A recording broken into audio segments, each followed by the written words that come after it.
आज भी सीखूंगी आप लोगों को शवरमा बनाना। लार्ज ब्रेस्ट पीस चिकन है, चिकन में कट लगाएंगे, बहुत डीप नहीं लगाएंगे, बस इस तरह से निशान लगा दें। इस तरह से red chilli powder 1 teaspoon, paprika powder लेंगे 1 teaspoon, onion powder 1 teaspoon, chicken stock powder है 1 पैकेट।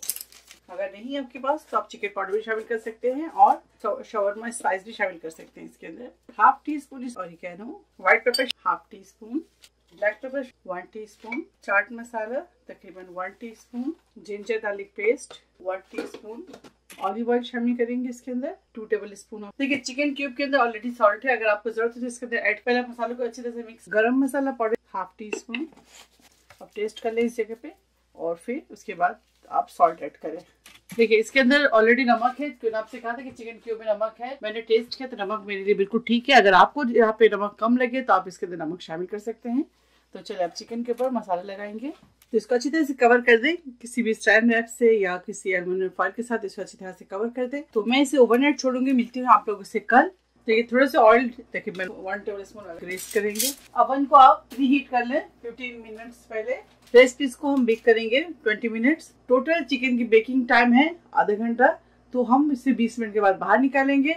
मैं चिप्स को एयर फ्राई कर रही हूँ, अगर आप तो चले इसे फ्राई करते हैं। देखिए 15 मिनट का टाइमर मैंने सेट कर दिया है, अब इसे एयर फ्राई करते हैं। तो ये देखिए 15 मिनट्स हो गए और फ्री फ्राइज हमारा तैयार है। यहाँ देखिए हमारे पास वेजेस है, 3 तरह के कैप्सिकम्स है, प्याज है, तो इसको इसके अंदर डालेंगे और बेक करेंगे दोबारा से। मैं इसे बेक कर रही हूँ, आप अगर चाहे तो इसे सॉटे कर लें। ये देखिए इस तरह से 10 मिनट आप ओवन में बेक कर लें। देखिए इस तरह से मिक्स कर लें। तो चलिए इसे ठंडा करते हैं और चिकन शेड करते हैं और आपको दिखाते हैं। ये देखें इस तरह से मिक्स कर लें, मेयो के अंदर टहनियाँ मिक्स कर लें। ये देखें इस तरह से फ्राइज डालेंगे, इसके ऊपर पिकल्स डालेंगे, ऊपर से दोबारा से मेयो डालेंगे। टहनियाँ आप ज़रूर डालें, उसके बगैर आपको चले। अब इसे फोल्ड करते हैं।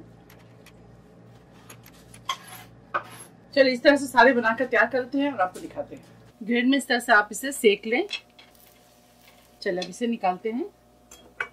शवरमा तैयार है, आप इसे जरूर ट्राई करें और मुझे दुआओं में याद रखिए। अगर आपको मेरे शवरमा की रेसिपी अच्छी लगी तो इसे ज्यादा से ज्यादा लाइक करें और मेरे चैनल को सब्सक्राइब करना भूलें। इंशाल्लाह नेक्स्ट कोई अच्छी रेसिपी के साथ फिर हाजिर होंगे। तब तक आप लोग अपना बहुत ख्याल रखें। Stay safe, take care, lots of love. Allah हाफिज, अस्सलाम वालेकुम।